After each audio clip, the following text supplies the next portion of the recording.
écoutez, merci beaucoup aux intervenantes et intervenants sur cette table ronde aujourd'hui. Alors plutôt axée sur la santé, l'accès aux soins, et on a décidé spécifiquement d'attribuer cette table ronde aux enjeux spécifiques sur le droit à l'eau, à l'hygiène et à l'assainissement, qui est un droit encore trop méconnu aujourd'hui, et donc on aura aussi des interventions sur le sujet pour nous expliquer véritablement qu'est-ce que signifie le droit à l'eau, à l'hygiène et à l'assainissement, mais surtout quels sont les impacts de ce droit à l'eau, à l'hygiène et à l'assainissement dans les territoires d'outre-mer, et principalement sur les droits de l'enfant. Mais avant toute chose, on souhaitait aussi à l'UNICEF France vous dresser peut-être un panorama qui est loin d'être un panorama détaillé et général, puisqu'on n'a pas beaucoup de temps devant nous. Mais je voudrais faire intervenir Sarah Ben-Smida, qui est chargée de plaidoyer santé mentale à l'UNICEF France et qui du coup a la parole pour quelques minutes pour nous dresser un panorama global des enjeux liés à la santé, plus spécifiquement à la santé mentale. Merci. Alors on va pouvoir passer à la slide suivante, merci. Merci à toutes et à tous d'être présents. On va parler de santé, notamment de santé mentale, mais pas que. Donc le travail qu'on a mené dans le cadre de ce rapport, il permet de voir la santé donc forcément comme un enjeu de santé publique, mais surtout comme un droit. Un droit pour chaque enfant, c'est un droit qu'on retrouve explicitement dans la Convention internationale des droits de l'enfant et qui nous a permis d'analyser à la fois la santé globale des enfants, mais aussi la santé mentale et tout ce qu'on va appeler le droit à l'environnement. Donc ce sera surtout ces enjeux qui seront soulignés dans la deuxième partie de notre échange en mentionnant explicitement le droit d'accès à l'eau. Mais pour ce qui est de ce qu'on a souhaité proposer, on s'est intéressé aussi bien aux enjeux de prévention, de promotion de la santé, qu'à l'accès aux soins et à la qualité de ces soins. Donc ce sont vraiment des enjeux qui sont multiples, qui sont forcément différents en fonction des territoires, mais qui nous permettent aujourd'hui de poser certains constats et d'aboutir à certaines recommandations. Donc quels sont globalement les principaux constats qu'on a pu dresser dans ce rapport? Donc on a des indicateurs de santé dans les territoires d'outre-mer sur la santé des enfants qui sont défavorables globalement. Parmi ces indicateurs, pour donner quelques exemples précis, donc ce sont des indicateurs qui sont aussi documentés par l'IGAS, par le Conseil de l'enfance à la famille, pas uniquement par l'UNICEF, et qui permettent de souligner qu'on a par exemple un taux de mortalité infantile qui est beaucoup plus important dans ces territoires. Pour vous donner l'exemple précis, donc dans l'Hexagone, on estime qu'il y a environ 3 enfants une mortalité infantile de 3 pour 1000. En Guyane, à Mayotte et en Guadeloupe, on est autour de 8. À La Réunion, on est autour de 6, donc on a ces indicateurs-là, mais on en a d'autres aussi qui permettent de souligner que ces indicateurs sont dégradés. D'autres exemples que vous pouvez retrouver dans le rapport nous permettent aussi de souligner que sur la santé globale, il y a des situations récurrentes de renoncement et de refus de soins qui sont aussi des enjeux spécifiques. Par exemple, à Mayotte, on estime qu'il y a environ 45% de la population qui a dû renoncer ou qui doit renoncer à des soins. Donc c'est énorme. Et parmi les autres constats qu'on peut souligner, donc on a des manques de structure, des manques de professionnels, toutes spécialités confondues. Sur le manque de structure, je voulais peut-être aussi souligner le fait que la Guyane et Mayotte sont les seules régions, avec la Corse, qui n'ont pas de centre régional hospitalier.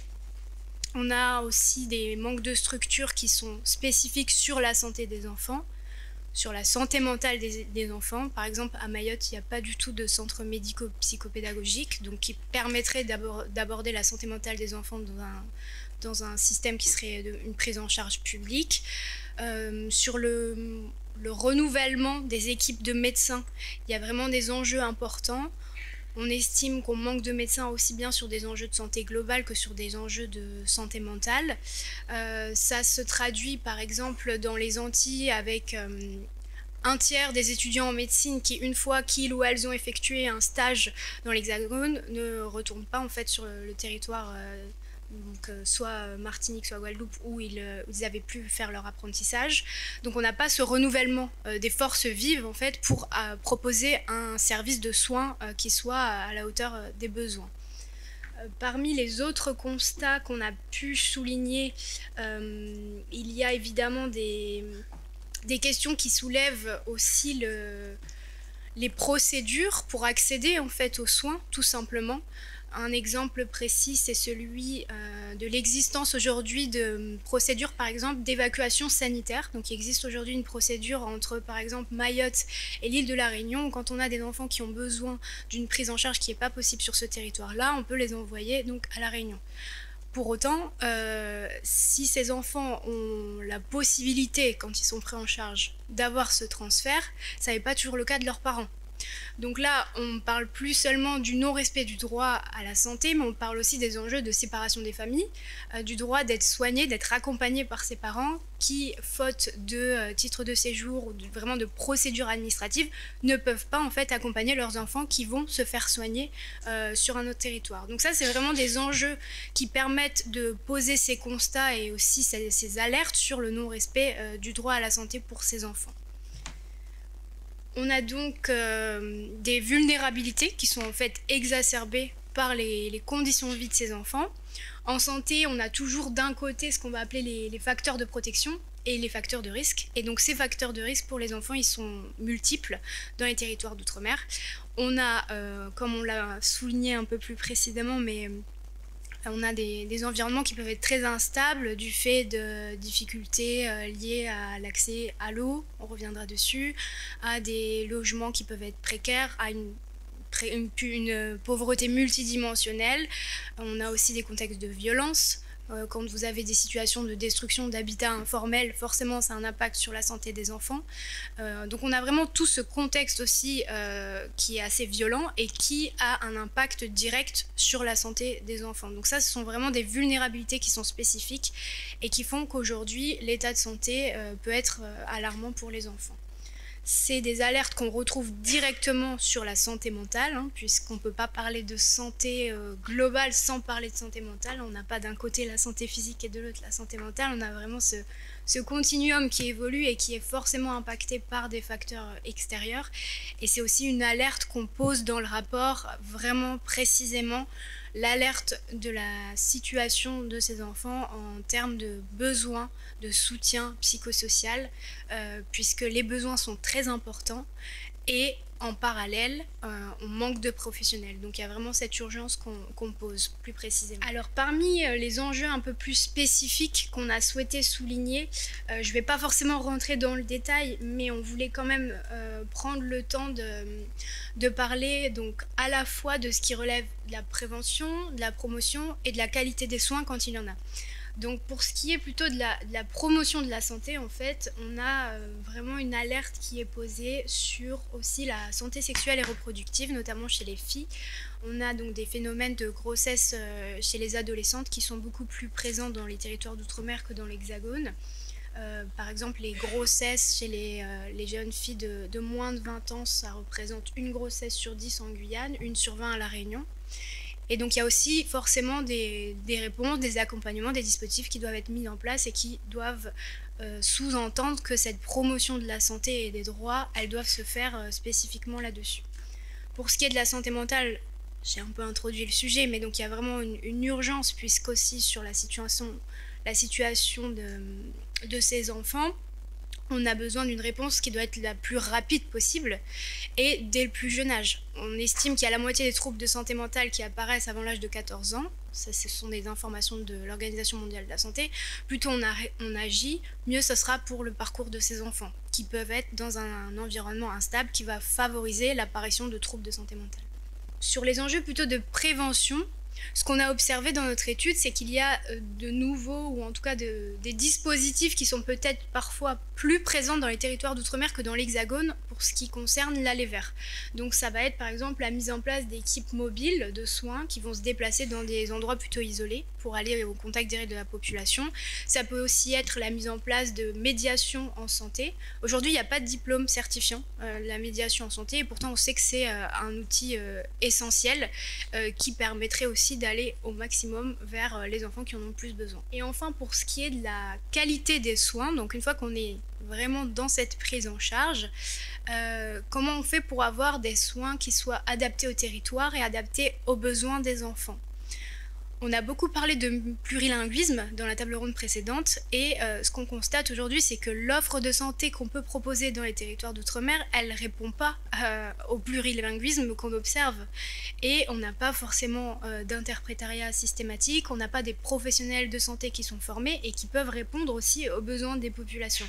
Donc ça, c'est vraiment un enjeu de qualité et il existe à la fois, je dirais, des formations, des dispositifs qui permettraient d'avoir tout ce qu'on appelle comme l'approche transculturelle qui permet vraiment d'avoir une qualité des soins pour les enfants et d'adapter en fait la pratique des professionnels en fonction de chaque territoire. Donc ça, c'est vraiment des enjeux spécifiques qu'on a souhaité souligner. Donc rapidement sur deux enjeux, deux alertes aussi qu'on a voulu mettre en avant aujourd'hui.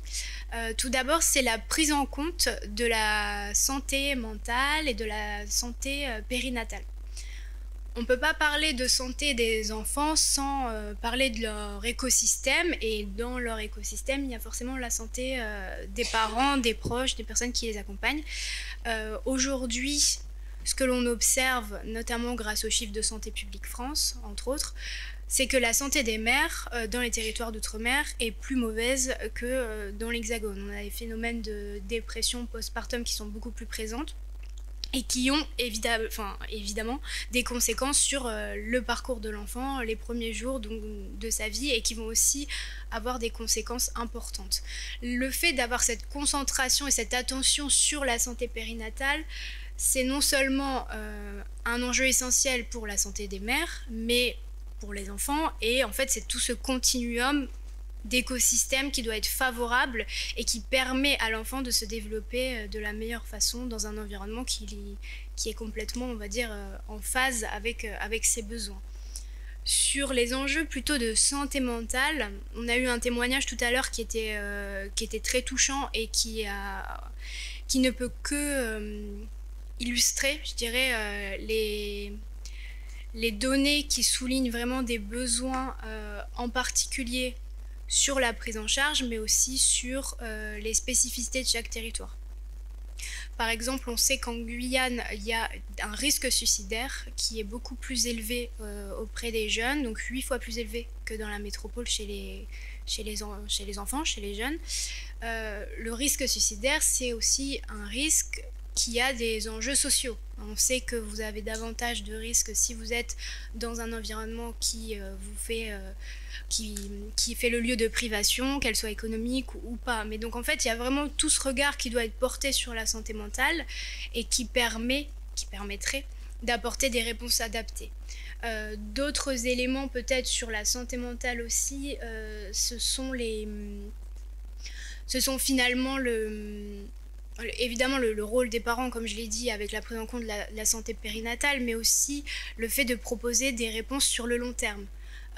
Quand on a des prises, des accompagnements, des prises en charge dans les soins qui sont que ponctuelles ou qui sont que dans des situations d'urgence, finalement on répond pas aux enjeux. Il y a toujours ce chiffre qui peut être aussi parlant. À Mayotte, aujourd'hui, on a une seule pédopsychiatre. On a une seule pédopsychiatre et on a une vingtaine de psychologues. On n'a pas de centre médico-psychopédagogique. Donc en fait, on n'a ni les structures, ni les ressources humaines pour répondre à ces besoins. Et ces besoins continuent à augmenter. La crise du Covid a pu aussi avoir ses conséquences. On sait par exemple que dans les Antilles, il y a eu davantage les filles qui ont été affectées par le risque suicidaire qui a augmenté et qui a du coup aussi une perspective genre. Et comment on fait aujourd'hui pour répondre à ces enjeux de façon la plus efficace et la plus intersectionnelle possible. Tout cela donc nous a permis d'aboutir à certaines recommandations. Alors on a des recommandations générales et des recommandations beaucoup plus spécifiques. Globalement, aujourd'hui, l'enjeu, c'est de renforcer l'offre de soins globale, créer les structures nécessaires, recruter les professionnels de façon à ce qu'on limite au maximum le turnover, la rotation des professionnels, mettre en place des nouveaux dispositifs qui répondent aux besoins de chaque territoire. Donc on parlait des dispositifs d'aller vers, mais il n'y a pas que cela, il y a aussi des dispositifs spécifiques. Accélérer finalement tout ce qui relève de la convergence des droits sociaux. On sait qu'il y a ce non-respect du droit à la santé, il n'est pas le même en fonction de chaque territoire, donc il y a vraiment cette nécessité d'accélérer, on va dire, cette dynamique, de lutter contre le non-recours et le renoncement aux soins, de garantir l'accès même physique à certaines structures de santé, parce qu'on sait qu'il y a manque de transport ou la cherté de certains transports qui ne permet pas aux populations d'avoir accès aux structures de santé quand elles existent, et de lutter contre toutes ces inégalités d'accès aux soins. Et enfin, sur tout ce qui relève de la prévention et avant la prise en charge dans les structures médicales, renforcer tout ce qui va être prévention et sensibilisation en fonction des besoins. Pour les recommandations spécifiques, donc je vous invite à voir vraiment chaque élément qu'on a pu documenter, mais ce qui était important aussi pour nous aujourd'hui de souligner, c'est qu'on a quand même des recommandations qui portent aussi sur, je dirais, la dimension administrative pour permettre la réalisation du droit à la santé. Et c'est important aujourd'hui pour nous de l'affirmer en mettant par exemple en place l'aide médicale d'État à Mayotte, puisqu'aujourd'hui ça n'est pas le cas. En permettant l'affiliation à la sécurité sociale des mineurs à charge de majeurs qui seraient non affiliés, mais sans regard de la situation administrative de leurs parents, par exemple. En facilitant aussi et en réformant la procédure d'évacuation sanitaire que je mentionnais précédemment pour qu'on puisse avoir des parents qui accompagnent leurs enfants dans leur parcours de santé. Tout cela, ce sont des zooms qu'on fait sur l'importance de prendre en compte le droit à la santé comme un droit qui ne relève pas que du médical et qui doit permettre d'avoir une approche qui soit vraiment sur différents secteurs, puisque ça mobilise aussi bien les professionnels de santé, de l'éducation, les parents, pour avoir vraiment un système qui soit solide et efficace par rapport à l'urgence actuelle qui est posée par les chiffres et par les données dont on dispose. Ça concerne aussi les recommandations qu'on peut porter sur la santé mentale et l'approche qu'on peut avoir aussi par certains publics qui sont plus vulnérables. Je parlais notamment des jeunes filles qui ont des grossesses adolescentes. C'est important d'avoir des dispositifs qui soient aussi spécifiques sur leur santé et qui leur permettent d'avoir aussi bien leur santé qui est prise en charge que leur droit d'accès à l'éducation qui soit maintenu au vu de leur situation. Donc c'est vraiment toute cette vision qui était importante pour nous d'avoir dans le rapport. Et je vais m'arrêter là et je répondrai à vos questions s'il y en a tout à l'heure avec plaisir. Merci. Merci beaucoup Sarah Bensmida pour cette intervention et pour ce panorama global qu'on a pu détailler dans le rapport que je vous invite vivement à lire. On l'aura compris, du coup le droit à la santé il représente vraiment un double défi dans les territoires d'outre-mer où l'accès aux soins, bon, Sarah Bensmida l'a précisé, il est très hétérogène avec un taux de non-recours aux soins qui est plus important qu'en hexagone, mais également du fait des problématiques majeures d'accès à l'eau et à l'assainissement. Puisqu'en effet, l'eau, on l'a constaté, elle est globalement peu ou pas accessible. Elle est souvent polluée et surtout chère. Et il y a également des ruptures régulières du service public de l'eau. Et les enfants, et notamment les jeunes filles, sont les premières victimes de ce manque d'accès à l'eau potable, avec des conséquences possiblement importantes, comme on l'a dit, sur leur santé et leur éducation. Dans cette dernière séquence, l'UNICEF France souhaitait vraiment mettre en avant le droit à l'eau, à l'hygiène, à l'assainissement, en faisant le lien avec l'impact sur les droits de l'enfant dans les territoires d'outre-mer, puisqu'on s'est rendu compte que voilà, les problématiques liées à l'eau, elles privent des milliers d'enfants de conditions de vie décentes, d'une éducation continue et de qualité. Elles entraînent des conséquences durables sur leur santé. Je me permets à ce titre d'introduire nos invités et de les remercier d'être ici aujourd'hui. Donc pour parler de ce sujet, nous allons pouvoir écouter Edith Guillochon à ma gauche, qui est chargée de plaidoyer à la Coalition Eau, qui est le collectif des ONG françaises engagées pour les droits humains à l'eau potable et à l'assainissement et pour la préservation et la gestion durable de l'eau comme bien commun. Edith Guillochon coordonne entre autres le chantier de plaidoyer sur les droits humains à l'eau et à l'assainissement en France, et notamment dans les territoires dits d'outre-mer. Et puis à ma droite, nous avons Julien Lallemand, qui est ingénieur réunionnais en eau et environnement. Il est cofondateur avec Maël Nico de l'association SIAGE qui est basée à La Réunion. L'association SIAGE, elle réalise des travaux de recherche et actions sur la protection des droits fondamentaux, notamment l'eau, l'hygiène et l'assainissement dans les Outre-mer. Et SIAGE est également membre de l'Observatoire Terre-Monde, qui regroupe des chercheuses et chercheurs, militantes et militants des Outre-mer sur les écologies politiques et la justice environnementale dans ces territoires. Merci à vous d'être ici parmi nous. On va peut-être commencer l'intervention avec vous, Edith Guillochon. Est-ce que vous pourrez, avant toute chose, nous rappeler qu'est-ce que signifie le droit à l'eau, à l'hygiène et à l'assainissement, et concrètement, quels impacts ça peut avoir au quotidien pour les enfants? Bonjour à toutes et tous, merci beaucoup pour cette présentation très complète et surtout pour cette invitation à participer à cette table ronde. Je suis vraiment ravie de pouvoir faire cet exercice, d'essayer de connecter ces différents droits humains. Je trouve qu'on est parfois, nous, très focalisé sur notre angle accès à l'eau potable et à l'assainissement, et c'est vraiment intéressant de faire cette gymnastique, d'arriver à articuler avec les droits des enfants, le droit à la santé, le droit à l'éducation. Donc c'est ce que je vais essayer de faire, même si l'exercice n'est pas évident. Donc pour commencer, déjà, peut-être poser les bases et les notions de ce qu'on entend nous comme droit humain à l'eau potable et à l'assainissement. Comment appréhender ces droits et qu'est-ce qui le recouvre. Donc pour commencer, vous dire que les droits humains à l'eau potable et à l'assainissement ont été reconnus par l'Assemblée générale des Nations Unies en 2010. La France était activement porteuse de la reconnaissance de ces droits humains. Et la résolution qui a été votée à ce moment-là, reconnaissait que le droit à l'eau potable et à l'assainissement est un droit de l'homme, essentiel à la pleine jouissance de la vie et à l'exercice de tous les droits de l'homme. Ça pose aussi ça établit le fait que chaque État, membre des Nations Unies, porte la responsabilité de garantir l'application de ces droits humains sur son territoire et de prioriser l'usage pour la consommation humaine, à savoir l'eau de boisson, l'eau de cuisine et l'eau également pour l'hygiène de toutes les personnes.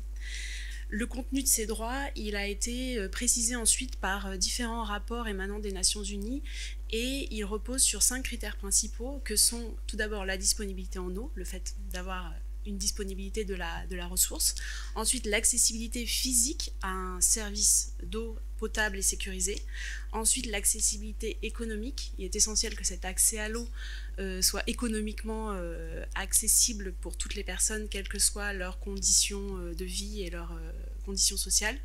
La qualité de l'eau, bien sûr, exemple de risque pour la santé, donc là ça rentre tout à fait dans le thème de notre table ronde. Et enfin, l'acceptabilité de l'accès à l'eau qui est proposé. Et là, je pense que c'est un enjeu important également pour cette conférence qui se focalise sur les territoires d'outre-mer, puisque cette acceptabilité, elle marque l'enjeu du respect des usages et également du respect des droits culturels, donc voilà, des différents usages qu'on peut avoir de l'eau. Peut-être que vous pouvez passer la slide suivante, merci. Alors qu'en est-il en France du cadre réglementaire qui nous est proposé pour accompagner la mise en œuvre de ces droits humains à l'eau potable et à l'assainissement? Tout d'abord dire qu'il n'y a pas de reconnaissance formelle en droit interne français de ce droit à l'eau et à l'assainissement. Néanmoins, on a un cadre réglementaire diffus et différentes lois et normes qui nous permettent quand même d'appréhender et de voir comment on peut s'appuyer sur ce corpus législatif pour comprendre l'accès à l'eau potable et à l'assainissement sur le territoire. Donc d'abord, le droit à un accès à l'eau potable est inscrit dans l'article 210-1 du Code de l'environnement, disant que l'usage de l'eau appartient à tous et chaque personne physique, pour son alimentation et son hygiène, a le droit d'accéder à de l'eau potable dans des conditions économiquement acceptables par tous. Donc là, ça pose vraiment l'enjeu d'accessibilité économique et d'accessibilité physique. Ensuite, un point important, puisqu'on va en reparler ensuite, l'interdiction des coupures d'eau et de la réduction de débit a été portée par la loi Brottes, votée en 2013. Donc les coupures d'eau aujourd'hui en France sont interdites, ainsi que la réduction des débits. Un autre article sur lequel qu'on peut citer, qui est important, je pense, à rappeler, l'article 1 de la loi pour l'égalité réelle en Outre-mer, qui dispose que la République reconnaît aux populations des Outre-mer le droit à l'égalité réelle au sein du peuple français, et l'État et les collectivités engagent des politiques publiques qui contribuent à résorber les écarts de développement entre l'Hexagone et les différents territoires, résorber les écarts de niveau de développement en matière économique, sociale, sanitaire, de protection et de valorisation environnementale, ainsi que les différences d'accès aux services publics. Et enfin, des normes très récentes qui ont été publiées au journal officiel en décembre 2022, liées à une ordonnance et un décret relatif à l'accès à la qualité des eaux destinées à la consommation humaine qui découlent d'une directive européenne et qui sont importantes puisqu'elles établissent que toute personne bénéficie d'un accès au moins quotidien à son domicile, donc sur son lieu de vie ou à proximité, permettant de couvrir les différents usages de l'eau, donc comme on l'a dit tout à l'heure, usages liés à l'eau de boisson, à la cuisine, à l'hygiène corporelle, mais aussi à la propreté du domicile. Et c'est important puisque cette ordonnance et son décret d'application viennent également préciser la quantité d'eau nécessaire pour couvrir ces différents besoins, quantité d'eau qui jusqu'à présent n'était pas chiffrée, pas précisée. Et là, on a vraiment un texte de loi qui nous dit que pour couvrir les différents besoins essentiels en eau, pour couvrir ces besoins, on a besoin de entre 50 et 100 litres d'eau par personne et par jour, même en cas d'absence de raccordement au service public. Donc ça implique également de garantir cet accès pour des personnes qui ne sont pas raccordées, donc vivant dans des conditions de grande précarité sans accès à l'eau à leur domicile, et y compris pour des personnes en situation de vulnérabilité liées à des facteurs sociaux, économiques et environnementaux. C'est intéressant parce que ça pose aussi l'enjeu de garantir un accès à l'eau pour toute personne, quelle que soit sa situation sociale, sa situation administrative et sa situation de logement. Alors maintenant, peut-être revenir sur les territoires qui nous intéressent aujourd'hui, les droits à l'eau et à l'assainissement dans les territoires d'outre-mer. On voit que si on reprend les différents critères des droits humains à l'eau et à l'assainissement, l'ensemble des critères sont impactés par des difficultés et des limitations pour les populations. Donc des difficultés prégnantes, tout d'abord en termes d'infrastructures, des infrastructures qui sont soit insuffisantes, soit défaillantes. Quelques chiffres rapidement, mais en Guadeloupe, un quart de la population n'a pas accès à l'eau à son domicile. Par ailleurs, 64% de l'eau puisée dans la nature pour être délivrée dans les réseaux d'eau est perdue dans les tuyaux. C'est le cas aussi en Martinique, puisqu'environ 50% de l'eau prélevée est perdue dans les tuyaux. Entre 15 et 20% de la population de Guyane n'a pas accès à l'eau, alors que le territoire dispose de la 3e réserve d'eau douce au monde. Et enfin, à Mayotte, on en a beaucoup parlé dans la table ronde précédente, mais rappelez aussi que la population mahoraise, 30% de la population mahoraise, n'a pas accès à de l'eau courante à son domicile et environ 60% des logements sont dépourvus de confort sanitaire de base. Quand on parle de confort sanitaire de base, on entend notamment douche, mais aussi eau chaude. Ce qui est important, on peut aussi faire le lien avec les droits des enfants, je pense, à ce niveau-là. L'absence de raccordement est également couplée à une autre problématique majeure, et Mathilde l'a évoqué, il s'agit des coupures d'eau régulières dans la distribution en eau, autrement nommées les tours d'eau, donc qui existent dans les Antilles, en Martinique et en Guadeloupe, mais aussi plutôt pour des raisons de défaillance du service des infrastructures, qui ne peuvent pas garantir une distribution de l'eau de manière homogène sur l'ensemble des zones de ces départements. Et à Mayotte, pour cause de manque de disponibilité de la ressource en eau. D'ailleurs, à Mayotte, l'actualité nous l'a montré dernièrement, les coupures d'eau ont été renforcées. Ce département connaît la pire période de sécheresse depuis 1997. On voit le planning des tours d'eau qui a été accru, avec des coupures d'eau 2 jours sur 3 et 5 fois par semaine dans les grandes villes, les villes principales. Et en Guadeloupe et Martinique, la situation n'est pas meilleure puisque les coupures d'eau existent de manière régulière, qui peuvent durer de quelques jours à quelques semaines et ont été très fortement présentes également pendant la crise sanitaire. On se rappelle tous à quel niveau on nous rappelait quotidiennement l'importance d'avoir accès à de l'eau, et ces coupures d'eau étaient très présentes à cette période-là. Et vous dire aussi que ces coupures d'eau ne concernent pas seulement les habitations, mais également les services publics. Donc sont affectés les écoles, les hôpitaux, parfois les bornes incendie, les bornes fontaines, les fontaines publiques.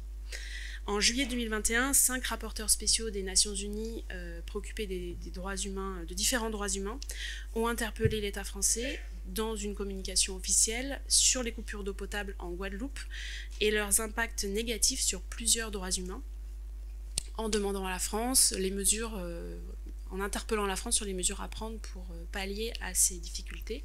Cette communication, aujourd'hui, est toujours sans réponse. Peut-être un dernier point important venant impacter le droit à la santé, c'est la question de la pollution des eaux. Au-delà du manque d'infrastructures en eau potable, il y a un manque d'infrastructures en assainissement qui renforce les difficultés des populations pour accéder à de l'eau potable au quotidien. Une grande part des stations de traitement des eaux usées ne sont pas conformes dans les territoires d'outre-mer, et du fait de ces défaillances de traitement des eaux, les eaux usées sont déversées dans la mer, dans les mangroves, dans les rivières, venant polluer l'eau qui est distribuée au niveau du robinet et donc expose les populations à des risques sanitaires importants. Donc on retrouve ainsi dans l'eau diverses pollutions. Je sais que des traces de matières fécales ont pu être retrouvées lors de prélèvements, des traces de chlordécone bien sûr aux Antilles, en Guadeloupe et en Martinique, du mercure en Guyane, du manganèse à Mayotte. Alors peut-être pour éclairer de manière encore plus forte les problématiques qui touchent les différents territoires d'outre-mer, je vais laisser la parole à Julien qui va pouvoir nous donner plus de précision. Bonjour à toutes et à tous. Et merci pour l'invitation et de nous donner la parole, et aussi pour la présentation de Mathilde qui était effectivement très complète. Je vais effectivement compléter un peu les propos d'Edith avec un tour d'horizon en essayant de donner les exemples autour des 5 critères qui ont été présentés. Et j'en profite aussi pour me préciser que, comme ça a été dit, ce tour d'horizon il a été élaboré, donc c'est un état des lieux qui a été fait avec différentes chercheuses et militantes, parce que c'est principalement des femmes, dont Sabrina Cajoli qui est présente aujourd'hui. Je remercie aussi Aude Sturma qui a travaillé sur la Guyane, Omeya Desmaz en Martinique et Priscilla Thébault en Guyane, qui ont contribué aussi à élaborer cet état des lieux. Pour commencer cet état des lieux, donc sur la diapo suivante, on voulait commencer à discuter, de vous parler de la précarité hydrique, qui est la difficulté de certains ménages à pouvoir payer leurs factures d'eau et ou à avoir accès à une eau en quantité et de qualité suffisante. Alors même si à La Réunion, le prix de l'eau est la plus faible des Outre-mer, de nombreux ménages ont quand même des difficultés à payer leurs factures parce qu'elles représentent une part importante de leur budget, donc au-delà de 3% et dans certains cas au-delà de 10%. Alors que ces ménages, pour plus de 30% d'entre eux et plus de 50% dans les quartiers prioritaires de la ville, se situent sous le seuil de pauvreté. Cette iniquité est aussi renforcée parce que l'accès à une eau de qualité n'est pas garanti en tout temps pour l'ensemble de la population. Jusqu'à 50% de la population en partie dans l'année et 5% qui n'est pas du tout garanti. Et on parle uniquement des personnes raccordées. Un premier chiffre qui a été établi par l'INSEE récemment estime à environ 7000 personnes qui ne sont pas raccordées, ce qui considère certains sites isolés, mais aussi les personnes vivant dans une grande précarité comme les personnes en situation de rue. Et on peut donc citer comme exemple notamment les enfants de Mafat qui ne disposent pas d'eau potable ni chez eux ni dans leur école. Mais cette situation d'insécurité sanitaire en site isolé, comme on peut voir sur la diapo suivante, n'est pas propre à La Réunion. On a déjà discuté tout à l'heure avec la représentante des peuples autochtones de Guyane, et la situation dans l'ouest guyanais est effectivement criante. Et les populations autochtones, alors je parle ici des populations amérindiennes, mais aussi des populations nord-marronnes, font face à 2 situations. La première est un manque d'infrastructures dans les villages qui ne permettent pas de leur garantir un accès à une eau de qualité et en quantité suffisante, mais aussi, comme cela a été dit, à une pollution des cours d'eau liée à l'activité aurifère, et qui a 2 conséquences: de condamner leurs ressources en eau avec cette pollution, mais aussi leur garde-manger. Donc on peut en déduire facilement les risques d'empoisonnement de ces populations et naturellement les risques sur la santé des enfants. Sur la diapositive suivante, donc pour faire le lien avec d'autres territoires, cette pollution, elle nous rappelle bien entendu la crise sanitaire aux Antilles avec la pollution au chlordécone. Rien qu'en Martinique, la pollution au chlordécone concerne un cours d'eau sur deux, et sans doute la majorité de la population.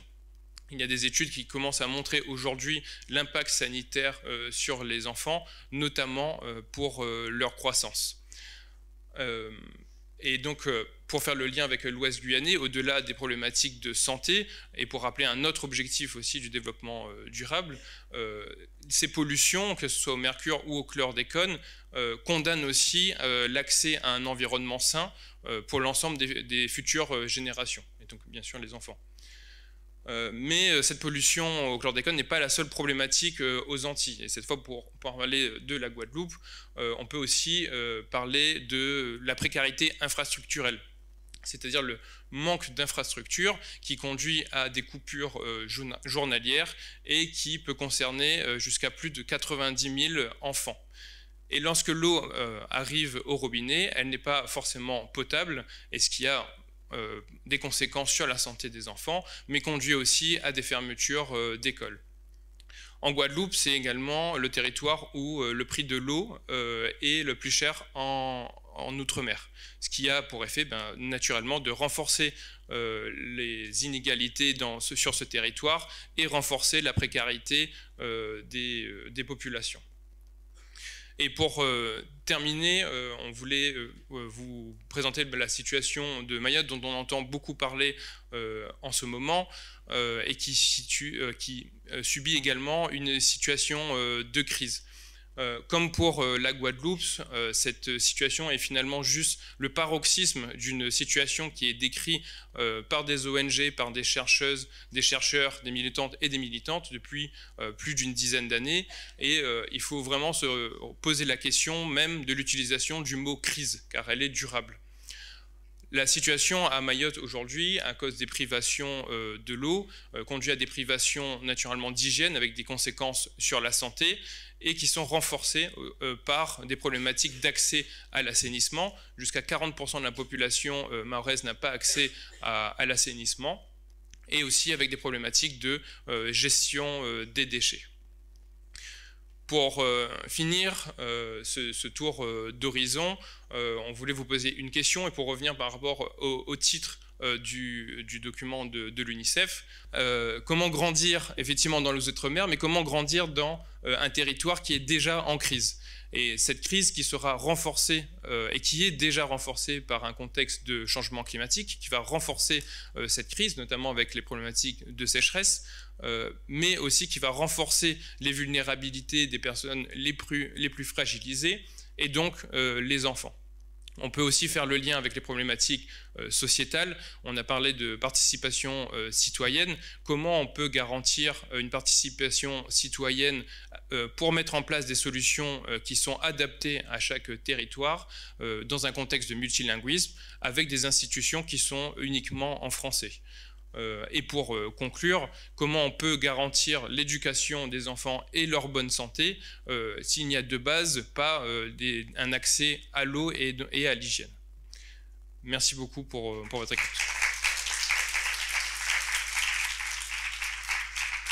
Merci beaucoup Julien Lallemand et Edith Guillochon pour cette première partie d'intervention. Ça nous paraissait aussi important pour illustrer les propos qui ont été soulignés aujourd'hui de vous faire écouter une capsule sonore qui est la capsule de Wakidine.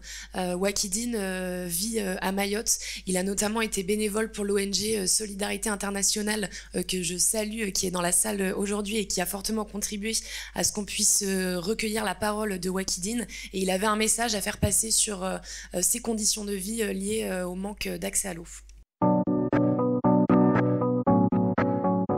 Une autre inquiétude de Wakidine, c'est l'eau qu'il a du mal à se procurer pour lui et sa famille. Les rivières chez nous, on voit, ils sont à sec, bientôt presque à sec. Et c'est ce que nous, on a juste un petit bassin. Et c'est ce petit bassin qui donne de l'eau à tout le quartier. Et s'il n'y a pas d'eau, on est vraiment en danger. On ne sait pas vraiment ce qu'on va pouvoir faire parce que il y a même des distributions d'eau qui se fait dans la commune, mais le seul souci, c'est que c'est pour ceux qui ont des papiers. Il y en a qui ont soif et que eux, ils le voient. Ils leur donnent pas l'eau, ils préfèrent donner 3 ou 4 paquets d'eau à ceux qui ont déjà ou qui ont une situation de pouvoir trouver l'eau. À propos de l'eau à Mayotte, franchement, ça devient un peu dur, vraiment dur. Et là, on hésite de la donner l'eau qui vient de la rivière. On essaie de trouver de l'eau à la boutique, mais après, nous, c'est pas tout le temps qu'on arrive à trouver de l'eau qui vient de la boutique parce que ça demande des sous. Et parfois, vu qu'il y a des coupures d'eau à Mayotte, bah, quand l'eau, on l'ouvre, on va ouvrir les robinets. L'eau sort vraiment blanc, blanc, blanc.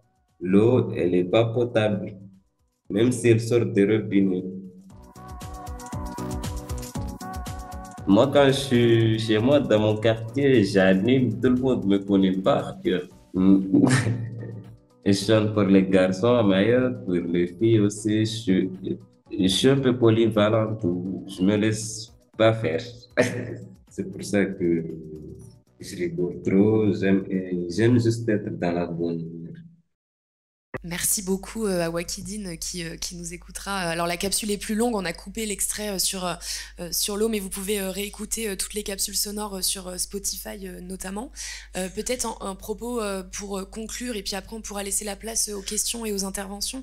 Peut-être Edith Gauchon, si vous pouviez voilà, juste nous rappeler les conséquences en fait de ce manque, de ce non-respect du droit à l'eau, à l'hygiène et à l'assainissement dans les Outre-mer et son impact spécifique sur les droits de l'enfant. Oui, merci beaucoup. Donc là, on a bien le panorama global. Donc pour aller vers une conclusion, ce que je voudrais vraiment mettre en avant, c'est que ces entraves à l'accès potable et à l'assainissement, à l'accès à l'eau potable et à l'assainissement ont vraiment des conséquences sociales négatives qui induisent des impacts sur d'autres droits humains, donc le droit à la santé, le droit à l'éducation, le droit à un environnement sain, le droit à la dignité aussi. Donc peut-être deux rapides focus sur tout d'abord le droit à la santé. C'est vrai qu'on voit nous très régulièrement comment l'accès à l'eau est vraiment un enjeu de santé publique et comment la pollution de l'eau peut avoir des conséquences sanitaires vraiment très importantes. Alors on voit des risques, en situation de non-accès à l'eau, des risques d'épidémie du choléra, de fièvre typhoïde, les épidémies de Galles. Donc vraiment, ça couvre tout un pan de la santé publique qui est fragilisé par ce manque d'accès à l'eau potable. Et les enfants eux-mêmes sont fortement impactés par cette problématique liée au manque d'accès à l'eau potable. La mortalité infantile elle-même est fortement liée aux maladies diarrhéiques, aux maladies de pneumopathie, qui sont souvent associées aux conditions de vie insalubres dans des habitats précaires et informels. En matière d'éducation aussi, on a déjà un petit peu abordé le sujet, mais les coupures d'eau qu'on voit en Guadeloupe, en Martinique, à Mayotte, bien sûr viennent impacter aussi les écoles.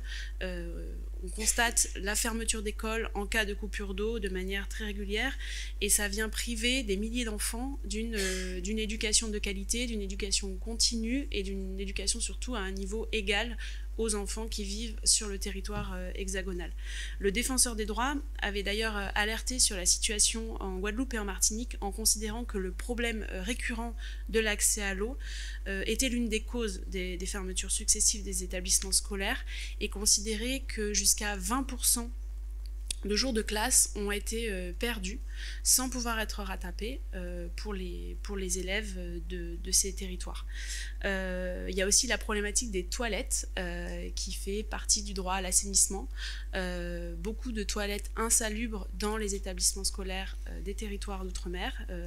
On a récemment vu des communications dans les médias de syndicats d'enseignants qui vraiment martelaient que la problématique de l'insalubrité l'insalubrité de certains services d'hygiène dans les écoles d'outre-mer posait problème pour l'accès à l'éducation des enfants. Ça rend difficile l'insertion, l'assiduité scolaire des enfants. Les parents sont parfois freinés à l'idée aussi de laisser aller leurs enfants dans des écoles où les services de base ne sont pas garantis. Et les conséquences sont d'ailleurs plus fortes pour les jeunes filles, notamment à partir de la puberté, qui sont soumises à des risques de maladies, de harcèlement et de sécurité si elles n'ont pas d'endroit sûr où aller aux toilettes. Donc peut-être alors en termes de recommandations, c'est très vaste. Nous, on a essayé de porter ces sujets à différentes échelles, notamment lors d'examens de la France par des comités des Nations Unies, le comité des droits de l'enfant, Sabrina Kajli a fortement contribué à faire remonter des éléments lors de l'occasion de cet examen, le comité des droits économiques, sociaux et culturels également, l'examen périodique universel, qui sont des mécanismes onusiens qui viennent regarder comment la France met en œuvre les différents droits humains sur son territoire. Donc des recommandations officielles émanent de ces différentes instances, et c'est intéressant de voir que la question des droits à l'eau, à l'assainissement ressort à chaque fois, et notamment dans les territoires d'outre-mer. Donc je ne vais pas revenir forcément sur toutes les recommandations, mais je pense qu'il y a à la fois une préoccupation sur l'urgence de garantir en eau potable et en assainissement l'ensemble des populations vivant dans les territoires d'outre-mer, mais aussi les mesures à prendre à moyen et à long terme pour vraiment venir garantir cet accès dans la durée. Donc il y a on m'a dit 30 secondes. Donc voilà, nous notre volonté, je pense, c'est vraiment de venir asseoir l'urgence de la situation et de rappeler ces recommandations qui nous semblent en plus émaner d'instances internationales et importantes à considérer et à suivre dans la mise en œuvre des politiques publiques françaises. Merci beaucoup. Merci beaucoup à Sarah Ben-Smida, Julien Lallemand et Edith Guillochon pour leur intervention. Je suis navrée d'avoir coupé la fin, mais ça nous semble important de prendre aussi du temps avec vous. Si vous souhaitez soit intervenir, soit si vous avez des questions à poser à nos invités, c'est le moment. Il y a 2 micros qui vont circuler. Merci. Bonjour à tous. Je m'excuse d'être arrivé un petit peu en retard. Max Orville, donc je suis député européen et donc au sein de la délégation, je m'occupe également des problèmes ultramarins. Donc je reviens de 2 séjours à Mayotte et je suis martiniquais aussi, donc je connais un petit peu la Guadeloupe, ses problématiques. Moi, je voudrais confirmer ce que vous avez dit, ce que tous les intervenants ont dit, mais pondérer un petit peu. Pondérer sur certains chiffres. La chlordécone aux Antilles. Alors, je voudrais un petit peu pondérer, notamment sur la Martinique, pour dire que la chlordécone, en réalité, c'est 24% du territoire martiniquais qui est touché. C'est pas toute la Martinique. C'est 24% des terres agricoles. Et bien souvent, on fait cette confusion. La deuxième chose, oui, le réseau, depuis 2021, le réseau s'est largement amélioré dans la distribution de l'eau. Parce qu'à la Martinique, c'était un problème, il y a un problème d'assainissement, mais c'est en Martinique, la ressource eau existe, contrairement à Mayotte. Et comme en Guadeloupe. Hein. Donc ce sont 2 choses différentes et ce sont des décisions politiques qui ont fait que en Martinique, jusqu'en 2021, c'est-à-dire jusqu'à l'élection d'une nouvelle équipe, il y a eu des raccordements et des choses. Le problème en Martinique comme en Guadeloupe, c'est un problème d'assainissement.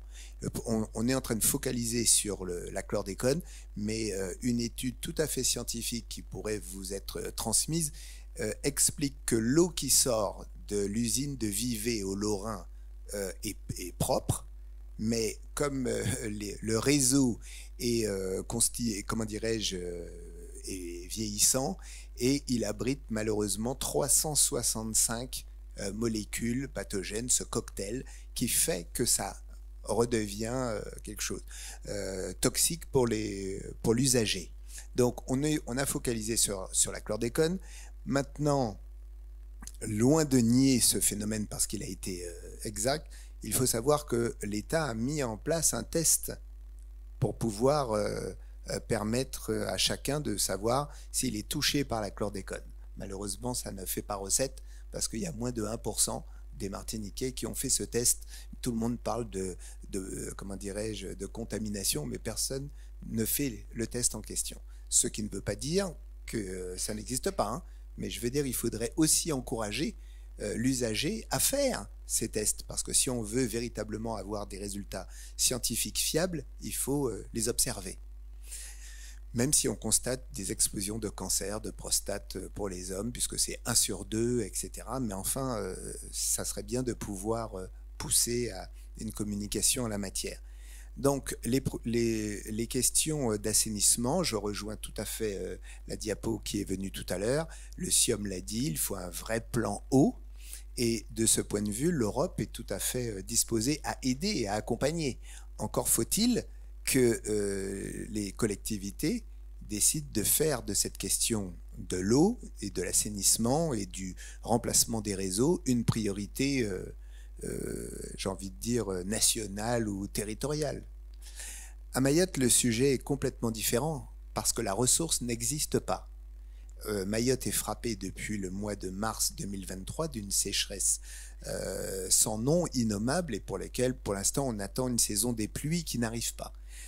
Donc là, les tours d'eau sont des obligations. Mayotte ne peut produire que 20 000 mètres cubes d'eau par jour, alors qu'avec l'explosion de l'immigration, aujourd'hui, il faudrait 40 000 mètres cubes jour. Et sur ces 20 000 mètres cubes d'eau produits, 35% de fuite d'eau. Donc, vous voyez, on accumule les choses. Donc, avec le ministre depuis août, depuis qu'il a pris ses fonctions, l'eau arrive à Mayotte sous forme de bouteilles, enfin, qui vient de la Réunion, etc. C'est pas suffisant. Les retenues collinaires, il n'y en a que 2, elles sont à sec. On est en train de travailler sur une 3e, des usines de dessalement. Mais le problème de Mayotte est un problème structurel. Et là encore, il faudrait aussi voir qu'ont fait les élus par le passé. Hein. Gouverner, c'est prévoir. Je le dis devant mon collègue qui est là. Donc, il sait pertinemment qu'il y a tout cela à faire. Donc, oui, la situation est dramatique parce que maintenant, on a amené toutes les bouteilles en plastique. Hein, et maintenant, ce sont des déchets à Mayotte. Donc, je vais dire, on donne de l'eau, mais maintenant, c'est pollué. Les rivières, la protection civile fait un travail admirable pour récupérer l'eau, la purifier, etc. Mais ça ne sera jamais suffisant, on ne pourra jamais. Il y a des mesures qui ont été prises par le préfet, notamment pour plafonner le prix des packs d'eau. Mais il y a un marché illégal parallèle qui fait qu'on va acheter dans les grandes surfaces et puis on les revend aux communes à 9 €. Bon, donc... moi, j'ai envie de dire, toute cette histoire d'eau à Mayotte, la situation est cruciale, innommable, mais il faudrait aussi que tout le monde rame dans le même sens. Ça, c'est aussi quelque chose de fondamental. Donc, j'entendais effectivement toutes vos observations qui sont justes, mais il y a aussi une éducation à la citoyenneté. Et je félicite les Mahorais parce qu'ils font preuve de résilience exceptionnelle, parce que ne pas avoir d'eau 4 jours par semaine d'affilée, c'est très compliqué. Et les écoles, je suis enseignant, je termine là-dessus, je peux dire que ça, je l'ai dit, on a des scolarités gruyères. C'est pas possible. On peut pas aller à l'école le matin un jour et puis revenir un mois après. C'est pas possible. Voilà, je vous remercie. Merci beaucoup. Est-ce qu'il y a d'autres questions, interventions ? On en prend une ou deux, je vois l'heure qui tourne. Pour laisser le temps aussi aux personnes de répondre. Si on peut faire un peu court pour les questions et interventions. Oui, ne vous inquiétez pas Mathilde, je vais faire assez rapide. Merci Jassem. Donc je me représente vite fait, Jassem Issouf, j'étais tout à l'heure dans la table ronde éducation. Donc je pense que je ne vais pas revenir sur la question de l'eau à Mayotte, parce que c'est quand même quelque chose qui est assez redondant et qu'on est assez au courant. Ma question, c'est plutôt vers la médecine scolaire, sur la question de la santé mentale des jeunes Mahorais. C'est une question que j'associe aussi pas mal de professeurs avec lesquels je suis en contact à Mayotte qui mettent la question en avant. En ce moment, à Mayotte, il y a très peu, voire quasi, la médecine scolaire est quasi inexistante.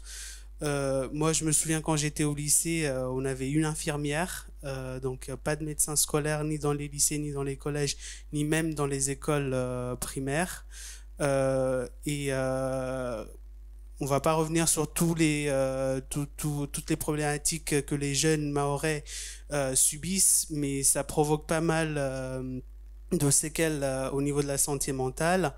Et c'est quelque chose qui, notamment quand ce n'est pas pris en compte, quand ce n'est pas repéré en avance, ça provoque beaucoup de problématiques pour les jeunes, pour plus tard, pour leur développement humain, rien que au sein de l'école. Et moi, ma question, c'était de savoir qu'est-ce que, par exemple, tout à l'heure, vous avez parlé beaucoup de la santé mentale. Qu'est-ce que, par exemple, vous pourriez préconiser justement sur Mayotte pour relever ce défi de la prise en compte aussi bien de la médecine scolaire et notamment sur la santé mentale des jeunes Mahorais. Merci. Merci beaucoup, Jassem. On va prendre une dernière intervention, s'il vous plaît. Merci. Messieurs, dames, bonsoir. Mon nom est Sabrina Cajoli. Donc, j'ai fait partie des personnes contributrices au rapport. Tout d'abord, un chaleureux merci à l'UNICEF France pour avoir produit ce rapport inédit sur la situation des enfants ultramarins. Et un grand merci à l'équipe des panélistes qui a très bien couvert déjà l'ensemble des éléments sur la problématique de l'eau potable et notamment en Guadeloupe dont je suis originaire. Je suis aussi originaire de Martinique et de l'Hexagone. Je me permets juste d'apporter quelques éléments complémentaires, mais un panorama qui a déjà été très bien décrit sur la question. Et sur la Guadeloupe, ce sur quoi je voulais insister, c'est que le premier problème est celui donc de l'accès effectif à l'eau, avec des coupures qui ne durent pas juste 2 ou 3 jours, mais qui peuvent durer 1 mois. 1 mois sans eau. Et le premier rapport que j'ai documenté sur la question il y a 3 ans, c'était en plein Covid, avec un cas qui a ému en particulier les Nations Unies, qui décrivait, mais c'est pas un cas isolé, une femme enceinte qui est en plein confinement et sur une période de 56 jours de confinement n'a pas eu d'eau pendant 40 jours consécutifs. Avec un rétablissement seulement pendant 2 nuits, de 23h à 5h du matin. C'est ça notre réalité au quotidien en Guadeloupe. Ce n'était pas un cas isolé. Il n'y a pas plus tard qu'au mois d'août, par exemple, une commune de Guadeloupe appelait aussi au secours parce qu'ils n'ont pas eu d'eau pendant 30 jours, seulement un rétablissement la nuit, encore une fois, pendant 8 nuits. C'est ça la réalité des Guadeloupéens, des semaines entières. Et il y a, outre le problème des coupures, le problème de la non-potabilité de l'eau, ça l'a été dit très bien. Le premier problème, c'est la vétusté des canalisations qui fait que des métaux se désagrègent dans l'eau. Le deuxième, c'est l'assainissement. Et pour être très clair, parce que moi j'aime les chiffres, parce que dire que c'est élevé, ça ne dit pas toujours tout. 80% de nos stations d'épuration ne fonctionnent pas. D'accord, en temps normal. C'est aggravé dès à la moindre pluie. Et la troisième chose, c'est le chlordécone. Et le chlordécone, c'est quand même 92% des Martiniquais et 95% des Guadeloupéens qui l'ont dans leur corps. C'est documenté, c'est reconnu par Santé publique. Avec tout le respect que je vous dois, monsieur le député, c'est vraiment documenté par nos institutions et aussi par les Nations Unies. Le rapporteur spécial sur le droit humain à l'environnement en 2022 a listé la Martinique et la Guadeloupe parmi les zones sacrifiées au monde en raison de la pollution extrême au chlordécone dans l'eau, l'alimentation et la terre et donc dans le corps humain. Donc d'où l'effet sur la santé, d'où l'effet aussi sur l'éducation. Les enfants sont privés d'1 mois et demi de cours par an juste à cause des coupures d'eau. Après, s'accumulent toutes les autres raisons. Un dernier mot sur, merci beaucoup d'avoir mis en lumière effectivement les recommandations importantes des Nations Unies qui ont été émises en particulier cette année, au-delà des rapports qui ont été cités.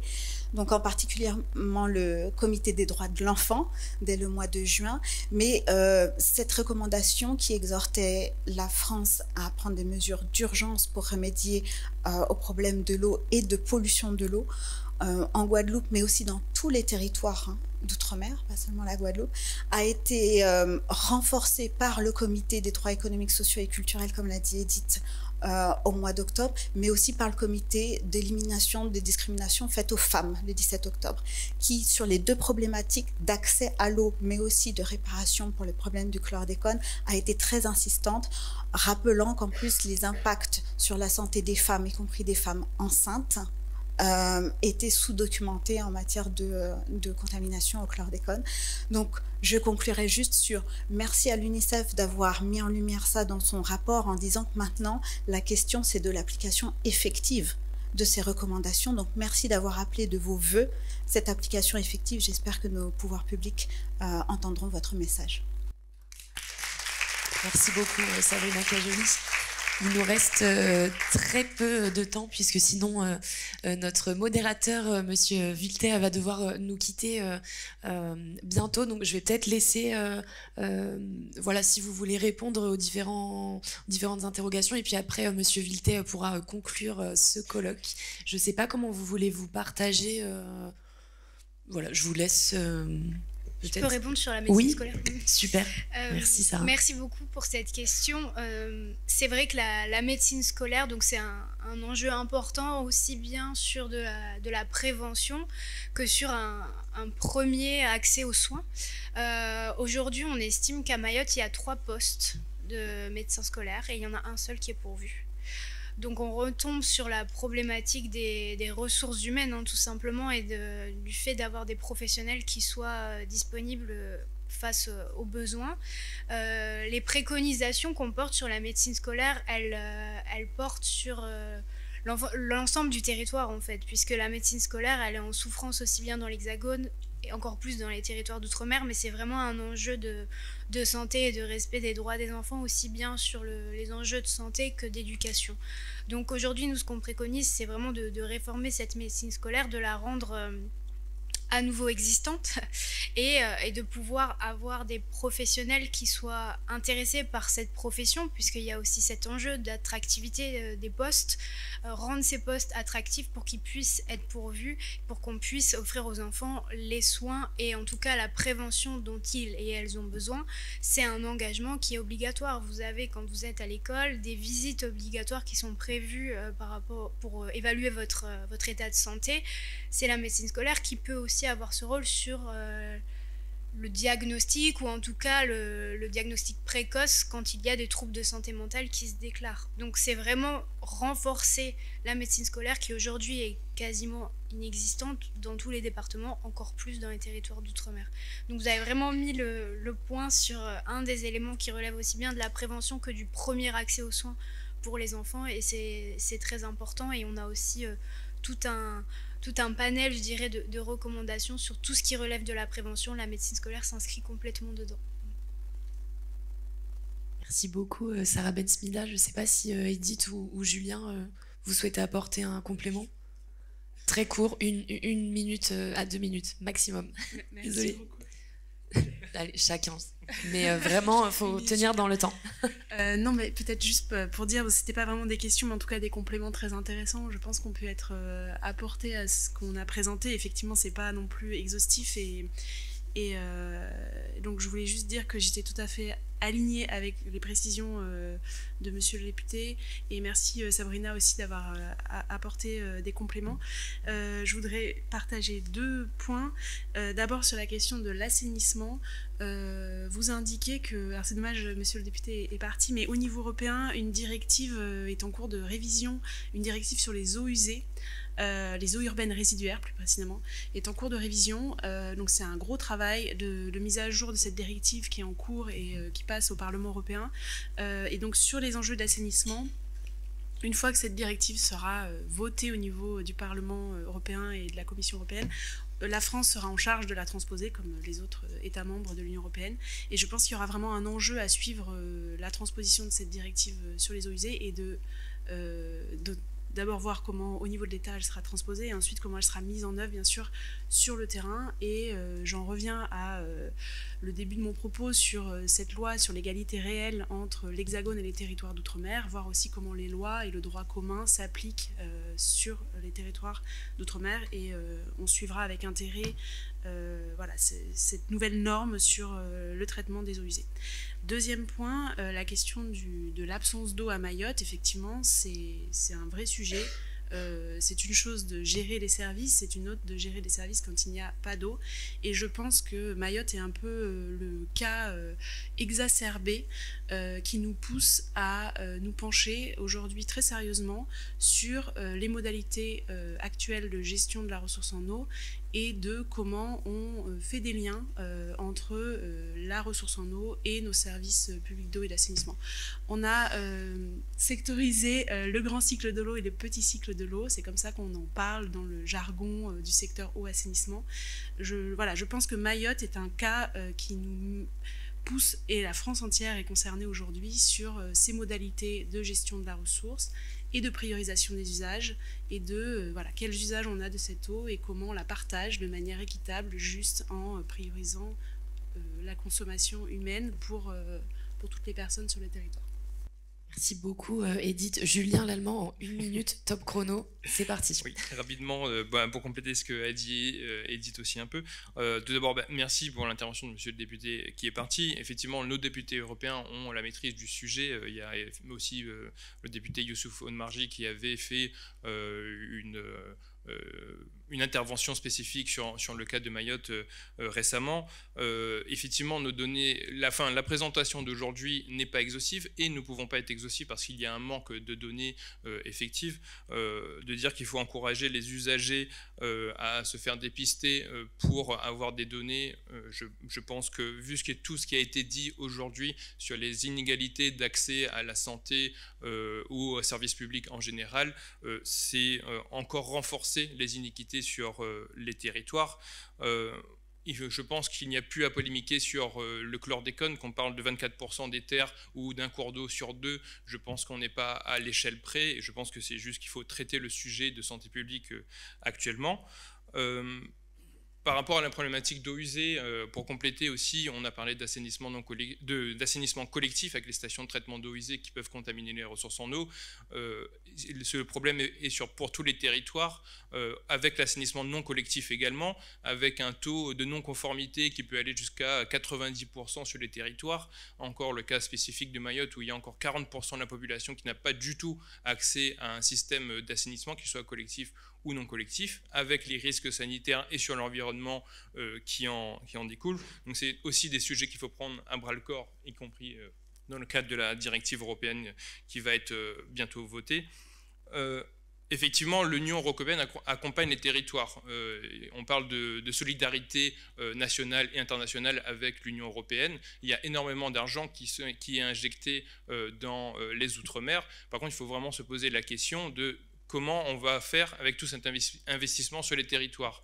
Rien qu'à La Réunion, on aura pratiquement une 50aine de stations de traitement d'eau potable qui permettra de garantir une sécurité sanitaire. Par contre, il faudra les entretenir, il faudra les renouveler, il faudra du personnel pour s'en occuper. Et dans le système actuel français qui est de l'eau paye l'eau, il faudra des fonds. Et ces fonds, ce sont les usagers qui vont le payer avec les factures. Donc je ne referai pas la démonstration, mais effectivement l'Union européenne accompagne les territoires, mais est-ce que cet accompagnement est durable et est-ce que les territoires pourront devenir vraiment autonomes sur cette question sans renforcer les inéqualités sur le territoire ? Quand on parle de pratiquement 70% de taux de pauvreté à Mayotte, je ne pense pas qu'on peut refaire porter la charge sur les usagers une nouvelle fois. Qu'ont fait les élus, je pense qu'on peut parler aussi de l'histoire de la décentralisation des compétences. Encore pour parler de Mayotte, qui est le dernier département français et qui est très récent, finalement les élus de Mayotte et des autres Outre-mer, ils attendaient d'avoir la compétence, ils attendaient d'avoir les moyens pour agir. Et avant, c'était aussi l'État et les services déconcentrés de l'État qui géraient ces problématiques. Donc je pense qu'il y a effectivement aussi à voir la problématique dans son ensemble et ne pas reporter la charge soit sur les usagers, soit sur les élus locaux.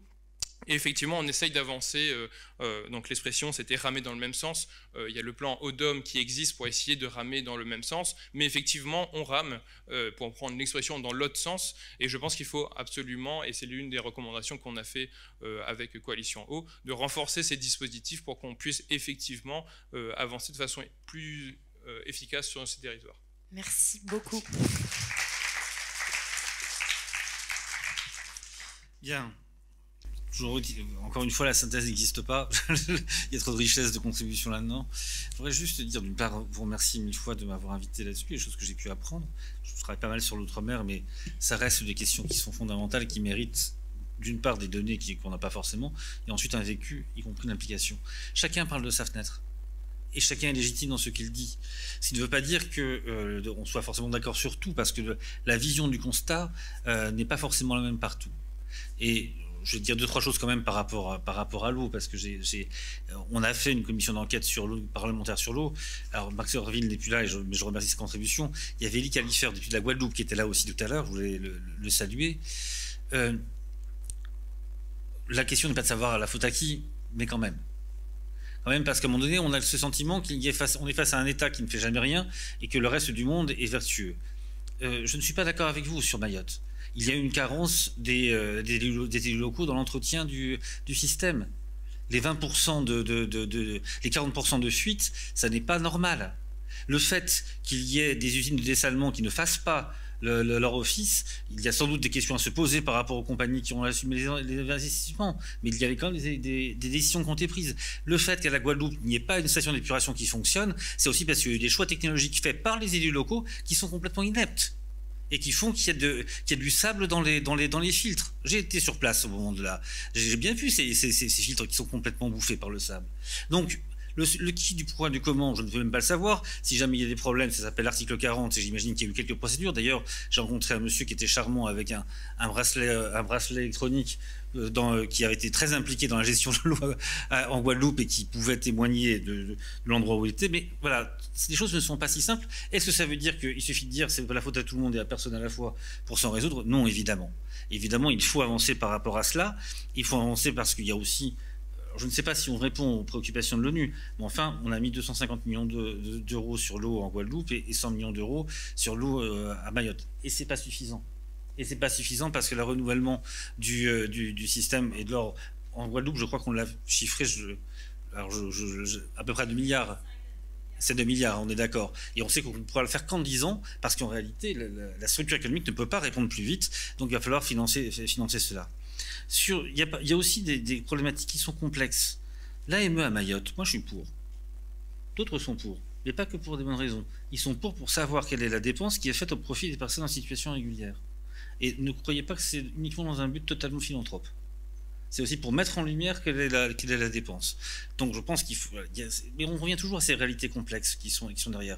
Parce qu'en réalité, on laisse une personne qui se présente à la porte de l'hôpital de Mayotte, qui existe, elle sera soignée, quoi qu'il advienne. Après, il y a des problèmes d'accès, d'aller vers, et de faire en sorte que les gens fassent valoir leurs droits. Ça, c'est vrai. Mais en revenant aux droits de l'enfant, il y a une carence. Il y a une carence qui existe, qui est ancienne.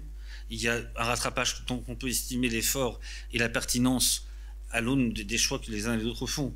On peut parler de budget, on est en train de voter le budget, on est passé en 5 ans d'un budget de l'outre-mer qui va de 2 milliards à 3 milliards.